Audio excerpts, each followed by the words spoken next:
enough strength to wave off the potential repercussions from some quite formidable forces. However, there is a likelihood the Milfinito themselves did not see the songs of the demon as an entirely bad thing, as it was a continuation of a melody they themselves commissioned. In truth, the only means of equating its strength is on the basis that it has lasted so long without being killed by likely opposing forces surrounding it.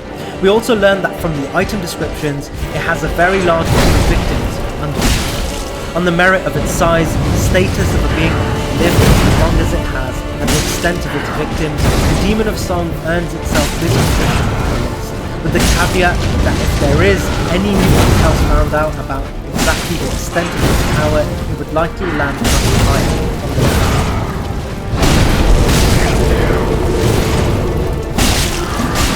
I'll make this one quick, as everything already mentioned about the Dragon Riders has been mentioned not too much earlier. Essentially, the reason the Twin Dragon Riders are higher here is that there is two of them. Utilising the dynamic use of a bow-wielding Dragon Rider and a twin blade wielding one, their threat level is raised to some extent. However, nothing to which they would have been if at least one of these riders was on a fight.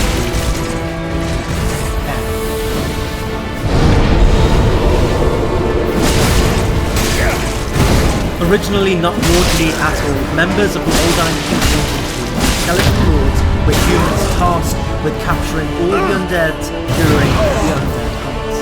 Incredibly talented at the heinous task, the skeleton lords capture many undead and are likely the leading force in the imprisonment of undead in the hunts.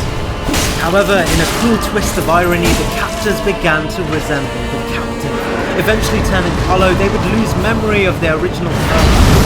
And as the Skeleton Lord's soul suggests, once they became overcome by the very curse they sought to oppress, they would assume the position of the skeleton, watching over and commanding their previously captivated undead victims, and forming an undead army to rule over them. The majority of the strength of the Skeleton Lords lay in their ability to command the thousands of undead beings armed with very ordinary sets of weaponry. They use pyromancy, scythes, and halberds. It is in the ability to collectively command such a large portion of undead beings that position the Skeleton Lords very high positions, as it's clear the influence is strong enough to look over a major portion. However, holding little in the way of individual strength and being confined by a mostly ordinary army of tortured undead hollows, the Skeleton Lords are unlikely the greatest threat we face ourselves. They're definitely a force to be reckoned with within the circumstances that we meet them, right at the heart of the hunting groups, landing them this position on the list.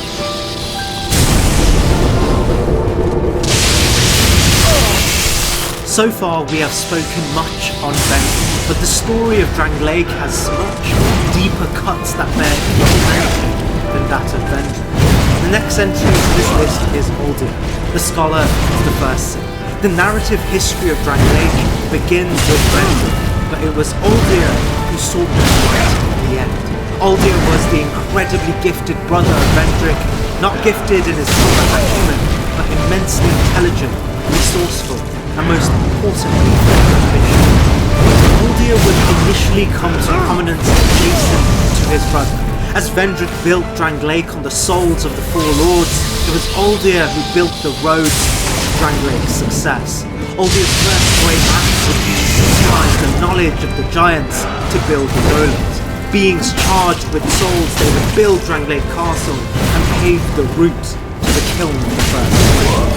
However, as the curse of the undead began to take prominence, ¡Hostia, me lo he cargado! Vendrick, desperation, no me lo esperaba, tú. ¡Oh, Dios mío!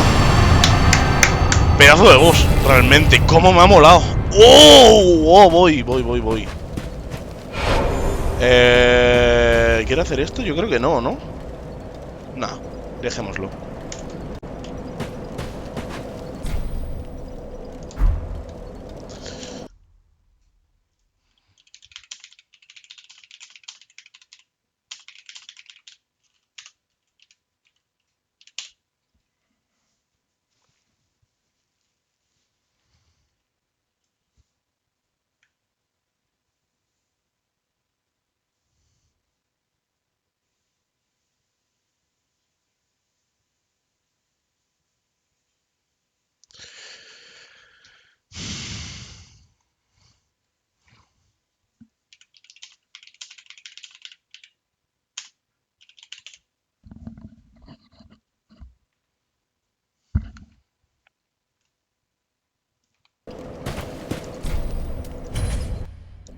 Venga, vamos a hacerlo.